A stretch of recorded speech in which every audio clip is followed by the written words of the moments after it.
وسهلا يا رمضان شهر الصدقة والإكرام مرحبا بك رمضان رمضان. اعوذ باللہ من الشیطان الرجیم بسم اللہ الرحمن الرحیم. السلام علیکم ورحمۃ اللہ وبرکاتہ و مغفرتہ. پروگرام شرعی احکامات کے ساتھ اور صدقہ فطر اور عیدین کے مسائل کے ساتھ آپ کی خدمت میں حاضری کا شرف حاصل ہے.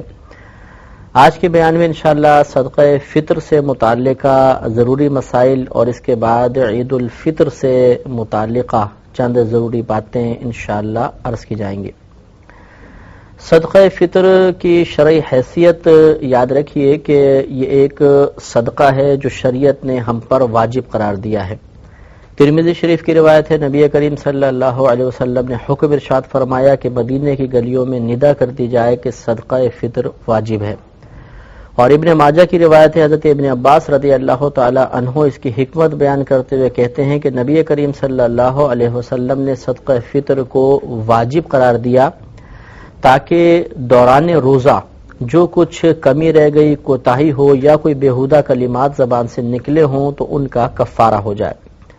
اور دائلمی کی روایت ہے، نبی کریم صلی اللہ علیہ وسلم ارشاد فرماتے ہیں کہ روزہ زمین و آسمان کے درمیان معلق رہتا ہے جب تک صدقہ فطر ادا نہ کیا جائے. تو اس سے معلوم ہوا کہ یہ ایک صدقہ ہے جو شریعت نے ہم پہ لازم قرار دیا ہے، اور اس کا فائدہ یہ ہوگا کہ ہمارے روزوں کی ادائیگی میں جو کوئی کوتاہی رہ گئی، کمی رہ گئی، تو اللہ تبارک و تعالی اس صدقے کی برکت سے اس کوتاہی کو پورا فرما دے گا. اور اس کے علاوہ اگر کوئی بیہودہ کلمات نکل گئے ہوں تو ان کا کفارہ ہوگا. اور ایک روایت کے مطابق اس میں غریبوں کے لیے بھی فائدے ہیں، یعنی نبی کریم نے فرمایا غریبوں کے لیے خورش ہے. خورش مانے کہ ان کے کھانے کا سامان ہے. تو کیونکہ عید الفطر سے پہلے یہ صدقہ فطر ادا کرنا مستحب ہوتا ہے، تو اس کا فائدہ یہ ہے کہ پھر وہ جو غریب لوگ ہوں گے، فقیر ہوں گے، وہ صدقہ فطر لے کر عید کی خوشیوں میں شریک ہو سکتے ہیں. تو صدقہ فطر کا حکم ہمیں معلوم ہو گیا کہ صدقہ فطر واجب ہوتا ہے. اب اس کی ادائیگی کا وقت یاد رکھیں کہ پوری زندگی اس کی ادائیگی کا وقت ہے. یہ عوام کا غلط خیال ہے کہ صدقہ فطر عید الفطر سے پہلے ہی ادا ہو سکتا ہے. چنانچہ اگر دیر ہو گئی، کوئی تیزی کے ساتھ مسجد میں پہنچا، جماعت کھڑی ہو گئی تھی، وہ عید کی جماعت میں شامل ہو گیا، تو بعض اوقات وہ پریشان ہوتے ہیں کہ جی اب تو وقت نکل گیا، اب ہم کیسے ادا کریں. تو یاد رکھیں کہ اس کا مستحب وقت تو یہی ہے کہ عید کی نماز سے پہلے ادا کیا جائے، ورنہ اگر عید کی نماز سے پہلے ادا نہیں کر سکے ہیں تو بعد میں ادا کر سکتے ہیں، بلکہ کرنا ہوگا. اور اگر عید کی نماز سے پہلے یعنی کوئی رمضان میں صدقہ فطر ادا کرنا چاہے مثال کے طور پر، یعنی وقت آنے سے پہلے، تو وہ کر سکتا ہے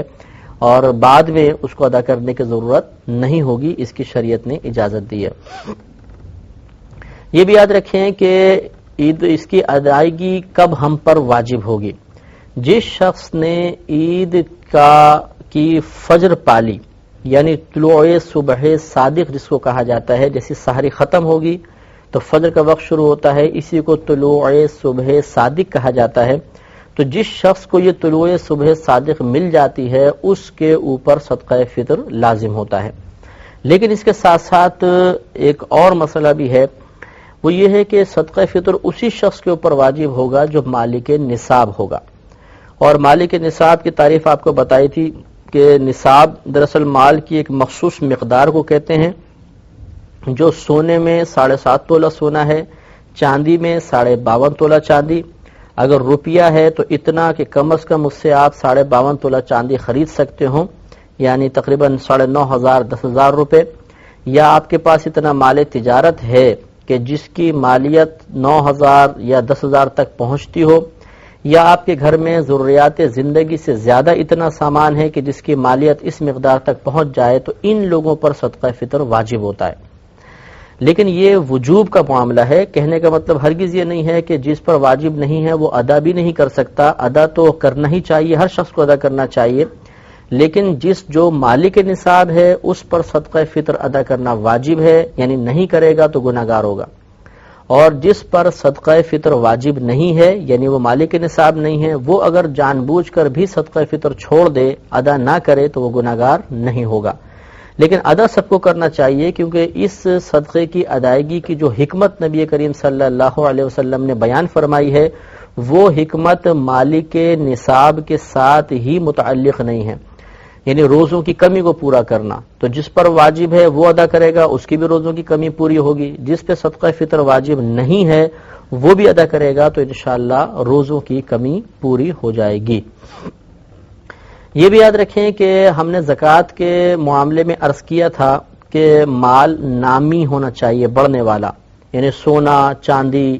روپیہ، مال تجارت، لیکن اس مقام پر مال نامی ہونا شرط نہیں ہوتا، لہذا اگر کوئی گھر کا سامان ایسا ہے جو فالتو سامان ہے، ہماری ضروریات زندگی میں سے نہیں ہے، اور وہ کوئی روپیہ بھی نہیں ہے، سونا چاندی مال تجارت بھی نہیں ہے، تب بھی اس کی وجہ سے صدقہ فطر بن جائے گا۔ تو گویا کہ زکوٰۃ میں بڑھنے والا مال ہونا شرط ہوتا ہے، اور صدقہ فطر کے وجوب کے لیے بڑھنے والا مال ہونا ضروری نہیں ہوتا۔ اب سوال یہ پیدا ہوتا ہے کہ کس شخص کے اوپر کس کا صدقہ فطر واجب ہے؟ تو یاد رکھیں کہ ایک تو اگر کوئی مالک نصاب ہے تو اپنی طرف سے صدقہ فطر ادا کرے گا، اس کے علاوہ اس کے گھر میں جو اس کی کفالت میں نابالغ بچے ہیں ان کا صدقہ فطر اس شخص کے اوپر واجب ہوگا، بشرطے کہ مالک نصاب ہو تو ان کا بھی واجب ہوگا، جیسے چھوٹے بچے ہوتے ہیں اور نابالغ ہیں، اور اگر بالغ بیٹا بیٹی ہیں یا زوجہ ہیں یا ماں باپ ہیں تو ان کا صدقہ فطر اس شخص کے اوپر واجب نہیں ہے۔ اس سے معلوم ہوا کہ اگر شوہر انکار کر دے کہ میں زوجہ کا صدقہ فطر ادا نہیں کرتا، تو زوجہ اگر مالک نصاب ہیں تو انہیں خود اپنا صدقہ فطر ادا کرنا واجب ہے۔ لیکن ہمارے عموماً رواج یہی ہو گیا ہے کہ گھر کا سرپرست وہ سب کا حساب کرتا ہے، کتنے افراد ہیں، اور پھر کل کی رقم ادا کر دی جاتی ہے، تو یہ بھی طریقہ صحیح ہے، لیکن ہم بات کر رہے ہیں کہ کس پر واجب ہے اور کس کا واجب ہے۔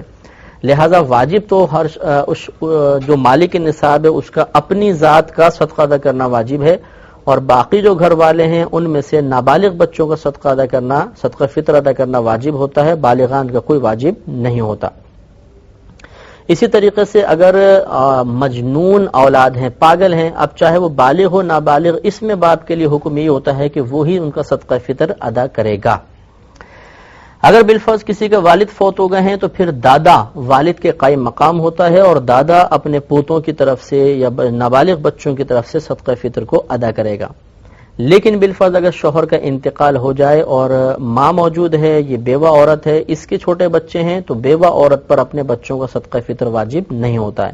کیونکہ نان نفقہ باپ پہ واجب تھا تو باپ کو ہی صدقہ فطر کی ادائیگی لازم تھی، ماں پر صدقہ فطر واجب نہیں ہوتا ہے۔ ہاں ادا کرے گی تو انشاءاللہ ادا ہوگا اور اس کو ثواب بھی ملے گا، لیکن ماں پر واجب نہیں ہے۔ اب اس کے چند مسائل مزید سماعت فرما لیں۔ ایک بات تو یہ کہ صدقہ فطر کی ادائیگی کے لیے روزہ رکھنا شرط نہیں ہوتا، لہذا مثال کے طور پہ اگر کوئی پورے مہینے روزہ نہ رکھ سکا بیماری کی وجہ سے، کسی وجہ سے، اور ہے وہ مالک نصاب، تب بھی اسے صدقہ فطر ادا کرنا واجب ہے۔ لہذا اب وہ صدقہ فطر کی حکمت کو سامنے رکھ کر یہ نہیں کہہ سکتا کہ جی میں نے تو روزے رکھے نہیں، جب روزے نہیں رکھے تو اس میں کمی کا کیا سوال، جب کمی ہی نہیں ہوئی تو میں اس کمی کو پورا کرنے کے لیے صدقہ فطر کیوں دوں۔ تو یہ یہاں پر معاملہ نہیں چلے گا۔ وہ ایک نبی کریم نے فائدہ ضرور بیان فرمایا ہے، لیکن اس فائدے کا حاصل ہونا کو ضروری نہیں ہے، وہ فائدہ حاصل نہ بھی ہو تو صدقہ فطر اس شخص پہ مالک نصاب پر لازم ہے۔ تو روزہ رکھنا شرط نہیں ہے، اگر روزے نہیں بھی رکھے تب بھی صدقہ فطر ادا کرنا ہوگا۔ ایک مسئلہ یہ بھی یاد رکھیں کہ اگر جیسے ہم نے زکوٰۃ کے اندر بتایا تھا کہ پورا سال گزر گیا، زکوٰۃ لازم ہو گئی، لیکن سال گزرنے کے بعد تمام مال ہلاک ہو گیا تو زکوٰۃ ساقط ہو جاتی ہے، معاف ہو جاتی ہے، لیکن صدقہ فطر میں ایسا نہیں ہوتا۔ جس نے عید کے دن کی صبح صادق پائی، اس کے بعد اگرچہ اس کا مال ہلاک ہو گیا، اس پر صدقہ فطر لازم ہے، ابھی ادا کرے ٹھیک، ورنہ پوری زندگی میں جب کبھی موقع ملے اس کو ادا کر سکتا ہے۔ اب صدقہ فطر کی مقدار یاد رکھیے کہ آپ گھر میں جو بھی آٹا کھاتے ہیں اس کے 2 کلو 50 گرام آٹے کی قیمت یہ صدقہ فطر کی مقدار ہے۔ یا تو آپ 2 کلو 50 گرام آٹا تول کر وہ کسی فقیر کو دے دیں تب بھی ٹھیک ہے، یا اس کی قیمت کا حساب کر لیں۔ مثال کے طور پر آپ 10 روپے کلو والا آٹا کھاتے ہیں تو تقریباً 25 روپے بن جائیں گے، یا احتیاطاً آپ تھوڑا سا بڑھا کر 30 روپے آپ ادا کر دیں تو انشاءاللہ آپ کا صدقہ فطر ادا ہو جائے گا۔ یہ بعض اوقات ایک فکس ریٹ اخبار میں دے دیا جاتا ہے کہ اس سال گورنمنٹ نے صدقہ فطر کی مقدار 30 روپے مقرر کی ہے، تو یہ حقیقتاً مطلب یہ کہ یہ کوئی شرعی طریقہ نہیں ہوتا۔ بہرحال اگر احتیاط کے ساتھ نکالا جائے تو اس میں حرج بھی نہیں ہے، لیکن آپ کو ضرور دیکھنا ہوگا۔ مثال کے طور پہ آپ گھر میں آٹا کھاتے ہیں 20 روپے کلو والا، اب اس کے 2 کلو 50 گرام آٹے کی قیمت تقریباً 45 روپے بنے گی، اور گورنمنٹ نے یہ کہہ دیا کہ 30 روپے اس دفعہ صدقہ فطر کی مقدار ہے، تو لازم بات ہے کہ آپ کا صدقہ فطر ادا نہیں ہوا۔ اس لیے یہ ضرور ایک دفعہ مزید غور کر لیں کہ کیا جو 30 روپے یا 25 روپے اخبار میں ریٹ لکھے ہیں، میرے گھر میں کھایا جانے والا آٹا اور اس کی 2 کلو 50 گرام کی مقدار اس کے تحت آتی ہے یا نہیں۔ اگر آتی ہے تو صدقہ فطر ادا ہوگا، ورنہ نہیں ہوگا۔ یہ ضرور آپ اچھی طرح ذہن میں رکھیں۔ آخر میں اس کے مصارف کے صدقہ فطر آپ کس مقام پہ ادا کر سکتے ہیں اور کہاں پر نہیں، تو یاد رکھیے کہ جہاں پر زکوٰۃ دی جا سکتی ہے وہیں پر صدقہ فطر بھی دے سکتے ہیں، جہاں پر زکوٰۃ نہیں دے سکتے وہاں صدقہ فطر بھی ادا نہیں کر سکتے۔ لہٰذا اپنے رشتہ داروں میں اگر دینا چاہیں تو پہلے غور کر لیجئے گا کہ وہ آپ کی ماں باپ، دادا دادی، نانا نانی نہ ہوں، بیٹا بیٹی، پوتا پوتی، نواسے نواسی بھی نہ ہوں، شوہر بیوی کو، بیوی شوہر کو نہیں دے سکتا، اس کے علاوہ کوئی خاندان میں سید ہوں تو ان کو نہیں دے سکتے، اس کے علاوہ خاندان میں جو کوئی ہیں، بہن ہیں، بھائی ہیں، ماموں مانی، ماموں وغیرہ، وہ اگر مستحق ہیں اور مالک نصاب نہیں ہیں تو آپ انہیں صدقہ فطر دے سکتے ہیں، انشاءاللہ آپ کو بہت ہی ثواب حاصل ہوگا۔ بلکہ یاد رکھیں کہ اپنے قریبی رشتہ داروں کو دینا سب سے افضل اور اولیٰ ہوتا ہے، ان کی پہلے مدد کرنی چاہیے۔ اس کے علاوہ جیسے زکوٰۃ میں مالک بنانا شرط ہوتا ہے، اس میں بھی مالک بنانا شرط ہے، لہذا صدقہ فطر براہ راست کسی مسجد وغیرہ میں نہیں لگا سکتے، کسی کو مالک ہی بنانا ہوگا۔ تو یہ کچھ صدقہ فطر کے مسائل تھے ضروری جو آپ کی خدمت میں عرض کیے۔ اب ہم عید سے متعلق چند باتیں آپ کی خدمت میں عرض کرتے ہیں۔ یاد رکھیں کہ ایک رات کہلاتی ہے چاند رات، اس سے اگلے دن عید کا دن ہوتا ہے۔ نبی کریم صلی اللہ علیہ وسلم نے ارشاد فرمایا کہ جو اس چاند رات میں اللہ کی عبادت کرے تو اس دن، جس دن لوگوں کے قلوب مر جائیں گے، اس کا دل زندہ ہوگا۔ مطلب کہنے کا یہ ہے کہ چاند رات کو اگر کوئی شخص عبادت کرے گا تو بروز قیامت جبکہ سب کے قلوب انتہائی پریشانی اور نفس نفسی کے عالم میں ہوں گے، وہاں پر اللہ تعالیٰ اس کو قلبی اطمینان عطا فرمائے گا اور پریشانیوں سے محفوظ فرمائے گا۔ اب ہمارے ہاں عموماً چاند رات کا تصور ہوتا ہے مارکیٹس میں جانا اور خریداری کرنا، روڈوں سے باہر نکلنا، اور اس رات کو ہم عموماً آزادی کی رات تصور کرتے ہیں کہ پورے رمضان میں انتہائی پابندیاں تھیں اور اب یہ رات آزادی کی آ گئی اور اگلا دن بھی آزادی کا ہوگا، تو عموماً ہم اس کو غلط طریقے سے اس رات کو گزارنے کی کوشش کرتے ہیں، ایسا ہرگز نہیں ہونا چاہیے۔ ایک مسئلہ یہ بھی یاد رکھیے کہ عید کے دن ہمیں خصوصی طور پر نبی کریم صلی اللہ علیہ وسلم کی سنت کی نیت سے اہتمام کرنا چاہیے، لہذا یہ سنت کریمہ ہے کہ عید کے دن جسم کی صفائی وغیرہ کرنا، بال وغیرہ بنوانا، ناخن کاٹنا، اس کے علاوہ غسل کرنا، نئے کپڑے میسر ہوں تو نئے ورنہ پرانے کپڑے دھو کر پہننا، اس کے علاوہ اچھی طرح عطر وغیرہ ملنا، سرما لگانا اس دن خاص طور پہ سنت ہے، مسواک وغیرہ کرنا، اور یہ نبی کریم صلی اللہ علیہ وسلم کی عادت کریمہ تھی کہ آپ ایک راستے سے عیدگاہ میں جاتے تھے اور دوسرے راستے سے واپس آتے تھے، لہذا ہمیں بھی یہ کوشش کرنی چاہیے کہ ایک راستے سے جائیں اور جب واپس آئیں تو راستہ بدل لیں، کسی اور راستے سے آئیں، تو یہ سنت کریمہ پر عمل کی سعادت حاصل ہوگی۔ اس کے علاوہ ہمارے نبی کریم صلی اللہ علیہ وسلم جب عیدگاہ کی طرف جاتے تھے تو پیدل تشریف لے جاتے تھے، سواری پر نہیں جاتے تھے، لہذا اگر ہماری مسجد یا عیدگاہ وغیرہ قریب ہے اور پیدل جانا ممکن ہو تو پھر پیدل ہی جانا چاہیے۔ ہاں اگر فاصلے پر کہیں دور جا کے ہم نے نماز ادا کرنی ہے تو وہ الگ مسئلہ ہے، پھر ہم سواری پہ جا سکتے ہیں، لیکن قریب ہو تو بہرحال پیدل جانا ہی سنت کریمہ ہوتا ہے۔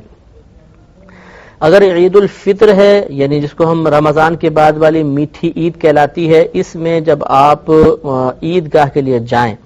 تو جانے سے پہلے طاق عدد میں کھجوریں کھانا سنت کریمہ ہے، تو 3، 5 یا 7 کھجوریں تناول کر لیں اور اس کے بعد پھر مسجد کی طرف جائیں تو انشاءاللہ اس سنت پر ادائیگی کا ثواب بھی حاصل ہو جائے گا۔ اور یہ اچھی طرح یاد رکھیں کہ عید کے دن کا روزہ رکھنا مکروہ تحریمی ہے، یعنی حرام کے نزدیک ہے، لہذا عید کے دن کا ہرگز روزہ نہیں رکھیں گے۔ عید کی نماز ادا کرنا یہ واجب ہوتا ہے، اور 2 رکعت نماز ہوتی ہیں۔ اس کا طریقہ انشاءاللہ میں آپ کو عرض کرتا ہوں۔ عید کی نماز کے بعد آپس میں مبارکباد دینا، گلے ملنا، یہ مستحبات ہیں اور مسلمانوں میں رائج ہیں، اس میں شرعاً کوئی حرج نہیں ہوتا ہے۔ ایک مسئلہ یہ بھی یاد رکھیں کہ عید کی نماز آپ ادا کرنا چاہیں تو کوشش کریں کہ پہلے جلدی جانے کی کوشش کریں۔ ہمارے یہاں ایسا ہوتا ہے کہ ایک تو ہم سو کر بہت دیر سے اٹھتے ہیں، پھر جلدی غسل کرتے ہیں، اور وہاں پر جب خطیب صاحب دیکھتے ہیں کہ وہ مائک کی کھڑ کھڑ کی آواز سنائی دیتی ہے تو پھر ہم اسپیڈ کے ساتھ بھاگ کے پہنچتے ہیں اور سب سے آخر میں مصلی بچھا کے نماز ادا کرتے ہیں، اور راہ فرار اختیار کرنے میں سب سے پہلے ہم ہوتے ہیں، کیونکہ سب سے پیچھے ہوتے ہیں تو سب سے پہلے نکل جاتے ہیں۔ تو ہمیں کوشش کرنی چاہیے کہ عید کے دن آگے سے آگے رہیں اور پہلی صفوں میں نماز ادا کرنے کی کوشش کریں کہ مجمع جتنا بڑا ہوتا ہے اللہ کی رحمتیں اتنی زیادہ نازل ہوتی ہیں، اور اگلی صفوف پر خاص طور پر رحمتیں نازل ہوتی ہیں، لہذا اس دن میں سستی نہیں کرنی چاہیے۔ ایک مسئلہ اچھی طرح یہ بھی یاد رکھیں کہ جب تک عید کی نماز نہ ہو جائے، مرد اور عورت دونوں کے لیے ہر قسم کے نفل منع ہوتے ہیں، نہ گھر پہ پڑھ سکتے ہیں نہ عیدگاہ میں پڑھ سکتے ہیں، لہذا خواتین گھر میں نہ پڑھیں، مرد بھی نہ پڑھیں۔ پھر اگر مرد مسجد میں آئیں تو تحیت المسجد وغیرہ بالکل ادا نہ کریں، تحیت الوضو نہ پڑھیں، بلکہ پہلے عید کی نماز ادا کریں۔ یہ چنانچہ اس دن چاش اشراق وغیرہ نہیں پڑھیں گے، یعنی عید کی نماز سے پہلے۔ پھر اس کے بعد جب عید کی نماز ہو جائے تو پھر بھی مردوں کے لیے سنت یہی ہے کہ وہ عیدگاہ میں یا مسجد میں ہی نماز ادا نہ کریں، بلکہ اپنے گھر جا کر اگر چاہیں تو پھر چاش اشراق وغیرہ ادا کریں۔ اور جو گھر کی مسلمان بہنیں ہیں وہ بھی مردوں کی جماعت کا انتظار کریں، قریب ترین مسجد میں جب جماعت ہو جائے اس کے بعد وہ گھر پر اپنے نوافل وغیرہ ادا کر سکتی ہیں، اس سے پہلے ادا نہ کریں۔ اب عید کی نماز 2 رکعت ہوتی ہے اور یہ 2 رکعت ادا کرنا واجب ہوتا ہے۔ خواتین پر یہ نماز واجب نہیں ہے، مسافر پر بھی واجب نہیں ہوتی ہے، مریض پر، بیمار پر، اپاہج شخص پر، بہت زیادہ بوڑھے پر جو مسجد تک جانے پر قادر نہیں، ان پر واجب نہیں ہوتی ہے۔ لیکن اگر کسی مقام پر خواتین کی نماز کا اہتمام ہو اور عورتیں باقاعدہ آ کر عیدگاہ میں نماز ادا کریں تو ان کی نماز ادا ہو جائے گی اور ثواب کی مستحق بھی ہوں گی، لیکن ان کے لیے افضل یہ ہوتا ہے کہ اپنے گھر پر اس دن میں نوافل ادا کریں، یہ عید کی نماز کے لیے نہ آئیں، یہ افضل ہے۔ اور ہاں اگر پردے میں آ سکتی ہیں، فتنہ وغیرہ کا اندیشہ نہیں ہے اور پھر یہ جماعت میں شامل ہوتی ہیں تو بہرحال جماعت میں شامل ہو سکتی ہیں اور ثواب کی مستحق بھی ہوں گے، اس وقت پھر یہ واجب کی ہی نیت کریں گے۔ اب نماز عید کا مختصر طریقہ سماعت فرما لیں کہ جب آپ امام صاحب کے پیچھے مثلا کھڑے ہو گئے، اس میں اقامت وغیرہ تو ہوتی نہیں، براہ راست کھڑا ہونا ہوتا ہے، اور یہ بھی یاد رکھیں کہ عید میں خطبہ عید کی نماز کے بعد ہوتا ہے، جمعہ میں پہلے ہوتا ہے اور عید میں عید کی نماز کے بعد ہوتا ہے، لہذا سب کھڑے ہوں گے، صف وغیرہ سیدھی کریں، اس کے بعد نیت کریں گے۔ نیت اس طرح کریں گے کہ نیت کرتا ہوں 2 رکعت نماز عید الفطر واجب 7 زائد 6 تکبیروں کے، واسطے اللہ تعالیٰ کے، منہ میرے قبلہ شریف کی طرف، پیچھے اس امام کے۔ نیت دل کے پختہ ارادے کو کہتے ہیں، آپ دل میں ارادہ کریں گے تب بھی نیت کافی ہے، زبان سے الفاظ ادا کر دینا مستحب ہوتا ہے۔ تو پھر ایک دفعہ سنیں کہ نیت کرتا ہوں 2 رکعت نماز واجب عید الفطر کی 7 زائد 6 تکبیروں کے، واسطے اللہ تعالیٰ کے، منہ میرے قبلہ شریف کی طرف، پیچھے اس امام کے۔ پھر اللہ اکبر کہہ کر ہاتھ باندھ لیں گے۔ یاد رکھیں کہ مقتدی بھی اتنی آواز سے اللہ اکبر کہے گا کہ اپنے کان سنیں گے، اور پھر ثنا پڑھی جائے گی، یعنی سبحانک اللہم و بحمدک۔ ثنا پڑھ کر خاموش ہو جائیں گے۔ اب امام صاحب تکبیر لگائیں گے، پہلے ایک تکبیر لگے گی اللہ اکبر کہہ کر ہاتھ چھوڑ دیں گے، ہمیں بھی تکبیر لگانی ہے، ہاتھ چھوڑ دینے ہیں۔ پھر دوسری تکبیر لگائیں گے، پھر ہاتھ چھوڑ دیں گے، پھر تیسری تکبیر لگائیں گے اور ہاتھ باندھ لیں گے۔ گویا کہ یہاں تک 4 تکبیریں ہوئیں۔ پہلی تکبیر جب ہم نے لگائی تو اس کے بعد ثنا پڑھی، پھر دوسری اور تیسری تکبیر لگا کر ہاتھ چھوڑ دیے، چوتھی تکبیر میں ہم نے پھر ہاتھ باندھے، یعنی چوتھی تکبیر کے بعد ہاتھ باندھ لیے۔ اب الحمد شریف ہوگی، سورت پڑھی جائے گی، رکوع سجود ہوگا، اگلی رکعت کے لیے امام صاحب کھڑے ہوں گے۔ اگلی رکعت میں پہلے قراءت ہوگی، اس کے بعد تکبیرات ہوں گی۔ اب امام صاحب قراءت کریں گے، الحمد پڑھی، سورت پڑھی، اب 3 لگاتار تکبیریں ہوں گی اور ان تینوں تکبیروں میں کانوں تک ہاتھ اٹھا کر چھوڑ دینا ہے، رکوع میں نہیں جانا. تو اللہ اکبر چھوڑ دیں، پھر اللہ اکبر چھوڑ دیں، پھر اللہ اکبر چھوڑ دیں. اب جب چوتھی تکبیر امام صاحب لگائیں گے تو اس چوتھی تکبیر میں بغیر ہاتھ اٹھائے رکوع میں چلے جائیں گے اور پھر رکوع میں چلے گئے، اس کے بعد پوری نماز مکمل کر لیں. تو اسی لیے ہم نے نیت میں یہ الفاظ ہم ادا کرتے ہیں کہ 7 زائد 6 تکبیروں کے، اس میں 6 تکبیریں زائد لگتی ہیں. چنانچہ پھر ایک دفعہ سماعت فرمائیں کہ پہلے ہمیں تکبیر لگانی ہے، اس کے بعد ثنا پڑھنی ہے، پھر لگاتار 2 تکبیروں میں کانوں تک ہاتھ اٹھا کر چھوڑ دینا ہے، اس کے بعد ایک اور تکبیر لگانی ہے، اس کے بعد ہاتھ باندھ لیں گے، پھر قرات ہوگی، رکوع ہوگا، سجود ہوں گے. اگلی رکعت میں پہلے قراءت ہوگی، اس کے بعد 3 لگاتار تکبیرات ہوں گی اور اس میں کانوں تک ہاتھ اٹھا کر چھوڑنا ہے. چوتھی تکبیر میں بغیر ہاتھ اٹھائے رکوع میں چلے جانا ہے اور پھر بقیہ نماز کو مکمل کر لینا ہے. نماز مکمل ہو جانے کے بعد خطبہ سننا چاہیے، لیکن فرق یہ ہے کہ جمعے کا خطبہ سننا مطلب واجب ہوتا ہے جمعے میں، بلکہ جمعے کی ادائیگی کے لیے شرط ہوتا ہے، اور اس کا خطبہ ادائیگی کے لیے شرط نہیں ہوتا. اگر کسی نے خطبہ نہیں بھی پڑھا تو عید کی نماز ہو جائے گی. بہرحال خطبہ خوب غور سے سنیں اور اس کے بعد پھر آپس میں مصافحہ وغیرہ کریں، گلے ملیں اور اپنے گھر پہ واپس تشریف لے آئیں. تو یہ صدقہ فطر اور عیدین سے متعلق چند ضروری مسائل تھے. اللہ تبارک و تعالی سے دعا ہے کہ رب کریم ہمیں ان تمام مسائل کو ذہن میں محفوظ رکھنے اور بوقت ضرورت ان سے استفادہ کرنے کی توفیق عطا فرمائے. وآخر دعوانا ان الحمد للہ رب العالمین.